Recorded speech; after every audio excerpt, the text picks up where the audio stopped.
بسم اللہ الرحمن الرحیم۔ گمنام ہیرو کے معزز ناظرین السلام علیکم۔ دوستو لائک ضرور کر دیا کریں، شکریہ۔ آئیے چلتے ہیں کہانی کی طرف۔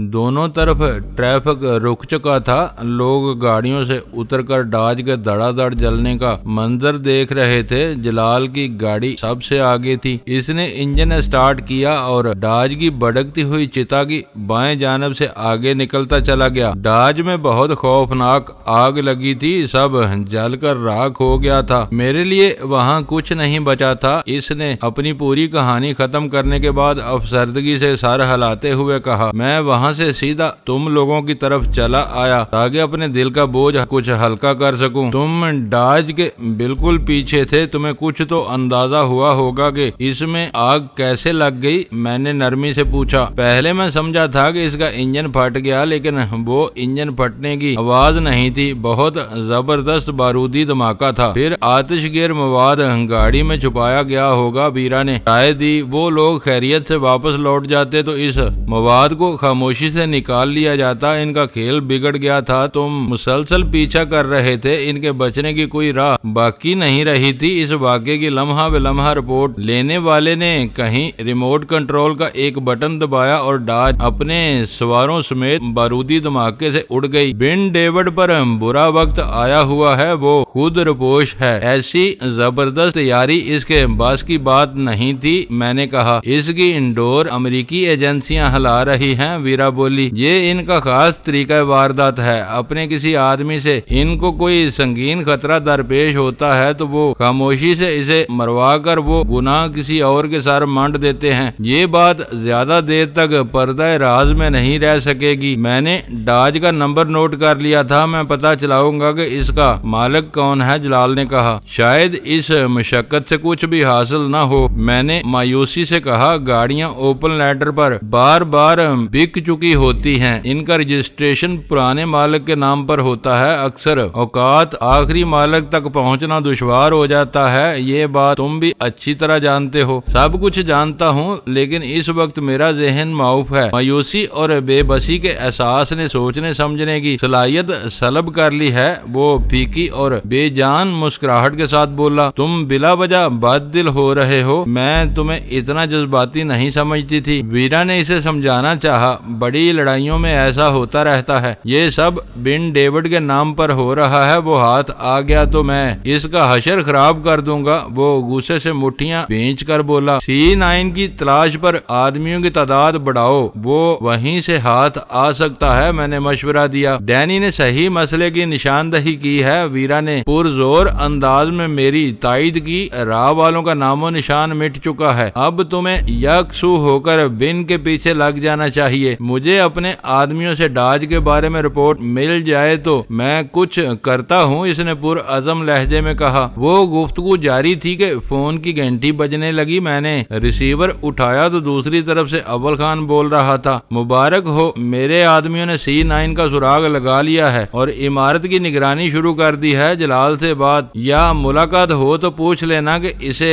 IB اٹھائے گی یا میں پیش قدمی شروع کر دوں۔ وہ اس دن کی سب سے بڑی خبر تھی، لیکن ڈاج کے واقعے نے میری طبیعت مقتدر کی ہوئی تھی، میں نے سپاٹ لہجے میں کہا۔ جلال یہاں موجود ہے، آ کر خود پروگرام طے کر لو۔ وہ آ گیا۔ میرے کان میں اول خان کی تحیر زدہ آواز گونجی۔ راجو اور سیٹھی کا کیا رہا؟ وہ بھی جہنم واصل ہو گئے۔ تمہاری پیش گوئی پوری ہو کر رہی ہے، بس تم جلدی آ جاؤ، ہم سب تمہارا انتظار کر رہے ہیں۔ باقی کہانی جلال سے سن لینا۔ میں گھر پر ہوں، 10 منٹ میں پہنچ رہا ہوں۔ اول خان نے یہ کہہ کر فون بند کر دیا اور میں ایک نئی سوچ میں ڈوب گیا۔ چوپڑا نے انٹیلیجنس بیورو والوں کی کڑی گرفت میں آنے کے بعد اپنے جس نیٹ ورک کی نشاندہی کی تھی، اس کا کلا کما ہو چکا تھا۔ راہ کے پاکستانی کارندے پکڑے گئے تھے۔ بھارت سے آئے ہوئے راہ کے چاروں ایجنٹ ایک ایک کر کے خود ہی اپنے عبرت انگیز انجام سے دوچار ہو چکے تھے۔ وجے کو جلال نے اپنا قیدی بنایا ہوا تھا، مگر